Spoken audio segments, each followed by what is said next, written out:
සුබ දවසක්. ඉතින් ඔන්න මම අදත් ඕගොල්ලන්ට අරන් ආවා වැදගත් වෙන වීඩියෝ එකක්.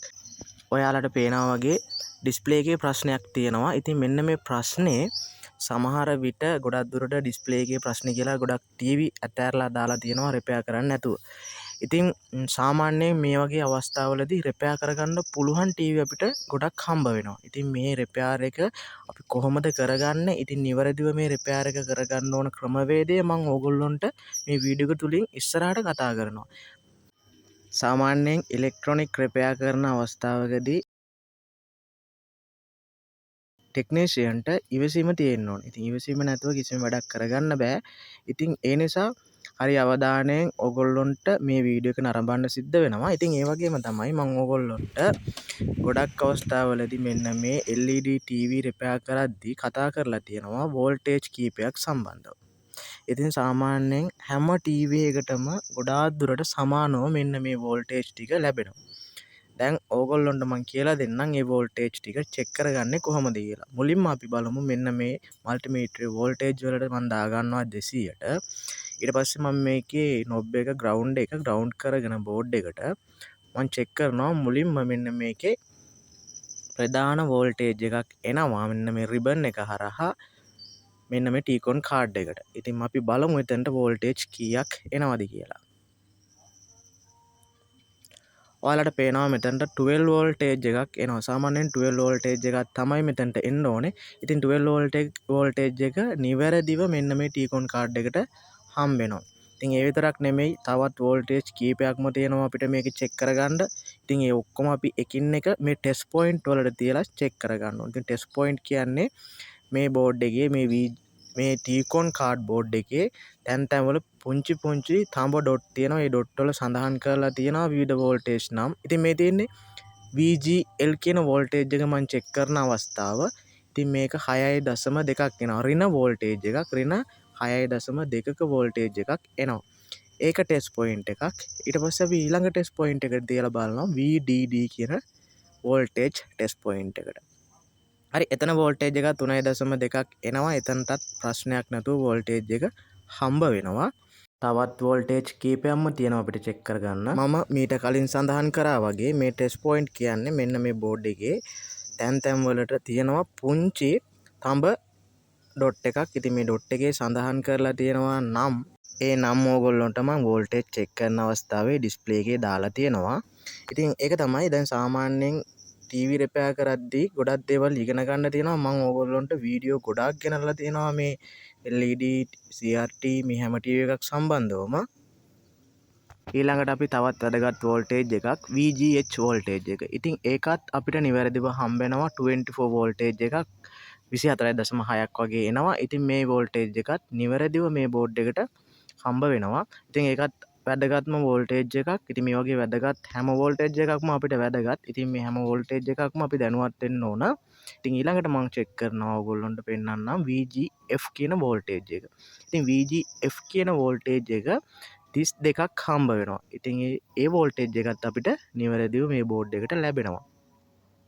හරි අපි ඔය විදිහට මේකේ තියෙන ටෙස්ට් පොයින්ට් වලට අවශ්‍ය විවිධ වෝල්ටේජ් ටික චෙක් කරගත්තා. ඉතින් ඒ විතරක් අපිට මදි. ඊළඟට අපි මේකේ බලන්න ඕන මෙන්න මේ සයිඩ් කෝප්. ඒ කියන්නේ සාමාන්‍යයෙන් මේ ටීවී එක ඩිස්ප්ලේ එකේ තියෙනවා සයිඩ් කෝප් කියලා. ඊට අමතරව මෙන්න මෙතන මේ ප්‍රධාන රිබන් එක චෙක් කරගන්න ඕනේ. ඩිස්ප්ලේ එකට යන මේ ටීකොන් කාඩ් එකේ යන ඩිස්ප්ලේ එකට යන රිබන් එක චෙක් කරගන්න ඕන. ඕවා බර්න් වෙලා තියෙන්න පුළුවන්. දැන් මේ ටීකොන් කාඩ් එකට අවශ්‍ය වෝල්ටේජ් එක නිවැරදිව හම්බ වෙනවනේ. ඒ නිසා අපි බලන්න ඕන ඩිස්ප්ලේ එකේ මෙන්න මෙතන මම ඔයගොල්ලන්ට මේ පෙන්නන්නේ දැන් සයිඩ් කෝප්. ඉතින් ඒ කියන්නේ මේ ඩිස්ප්ලේ එකේ පැත්තකින් පුංචි රිබන් 3ක් විතර ඒ ඩිස්ප්ලේ එකේ සයිස් එකෙන් සයිස් එකට වෙනස් වෙන්න පුළුවන්. එහෙම නැත්නම් ඩිස්ප්ලේ එකේ වර්ගය අනුව වෙනස් වෙන්න පුළුවන්.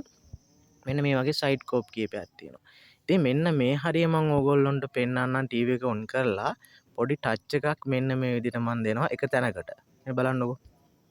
ඔයාලට පේනවනේ ඩිස්ප්ලේ එක මේ වොලියුම් අප් කරන එකත් ඇවිල්ලා තියෙනවා. තිරේ විවිධ විදිහට ගැහෙන්න පටන් ගන්නවා. ඉතින් තිරේ එනවා.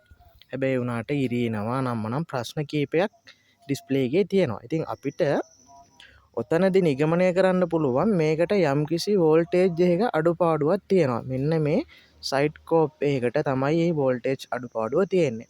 ඉතින් ඊළඟට මම ඔයාලට මෙන්න මේ සයිඩ්කෝප් එකේ වෝල්ටේජ් චෙක් කරන්නත් අතනදි මං කතා කරා වගේ ටෙස්ට් පොයින්ට් තියෙනවා. ඉතින් මෙන්න මේ ටෙස්ට් පොයින්ට් එකකට ඒ අඩුපාඩුව තියෙන වෝල්ටේජ් එක අපි පාස්ස ගන්න ඕනේ. ඉතින් ඒක පාස්ස ගන්න විදිහත් මම ඔයගොල්ලන්ට කියලා දෙනවා.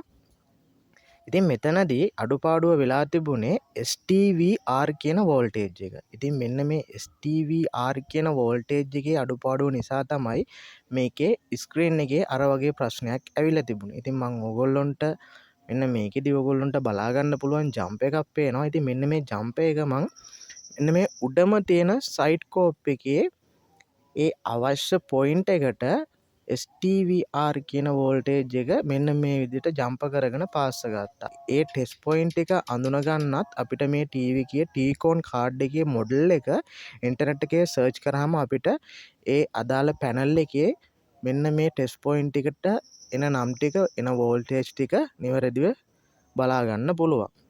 ඉතින් මොකක් හරි ප්‍රශ්නයක් ඕගොල්ලන්ට තියෙනවා නම් කමෙන්ට් සෙක්ෂන් එකේ කමෙන්ට් එකක් විදිහට යොමු කරන්න පුළුවන් ඒ සම්බන්ධව. ඉතින් මෙන්න මේ විදිහට මම ජම්ප් කරගත්තයින් පස්සේ මෙන්න මේ T-Con කාඩ් එකේ STVR කියන ටෙස්ට් පොයින්ට් එකේ ඉඳලා සයිඩ්කෝප් එකේ STVR ටෙස්ට් පොයින්ට් එකට ජම්ප් එකක් දාගත්තා. ඉතින් ඩිස්ප්ලේ එක ඉතාමත් නිවැරදිව ආය අපිට පාවිච්චි කරන්න පුළුවන් මට්ටමට හදාගන්න පුළුවන්. සාමාන්‍යයෙන් මෙන්න මේ වෝල්ටේජ් එක නැති වුණාම විතරක් මේ ප්‍රශ්නේ එනවා කියන්න බෑ.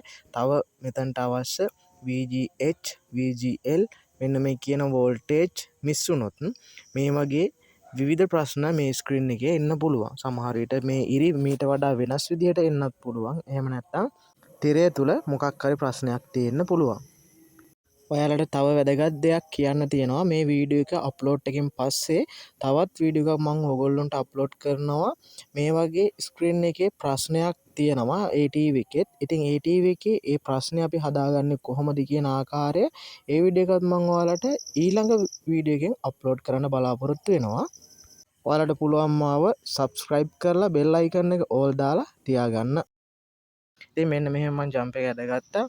ඉතින් සාමාන්‍යයෙන් මේක සමහර කෙනෙක්ට හිතෙන්න පුළුවන් ඉතාමත් සරල වැඩක් කියලා. හැබැයි මෙහෙමයි. ඇත්තටම මේක සම්බන්ධ දැනුමක් නැතුව මේ විදිහට ජම්ප් එක දාගන්න ගියොත් මෙන්න මේ ඩිස්ප්ලේ එකේ අපිට නිවැරදි ක්‍රියාකාරීත්වය ලබා ගන්න ලැබෙන්නේ නැහැ. ඒ වගේම මේ ඩිස්ප්ලේ එකට හානි වෙන්න පුළුවන්. මේ සම්බන්ධව දැනුම තියෙන ටෙක්නීෂියන් කෙනෙක් හරහාම ඔයගොල්ලෝ මේකේ අලුත් වැඩියාව සිදු කරගන්න. ඉතින් මොනවා හරි ප්‍රශ්න ගැටලු තියෙනවා නම් කමෙන්ට් සෙක්ෂන් එක ඔයගොල්ලෝ වෙනුවෙන් විවෘතයි. ඉතින් එහෙනම් අලුත් වීඩියෝ එකකින් නැවත හමු වෙනතුරු හැමෝටම ජය වේවා.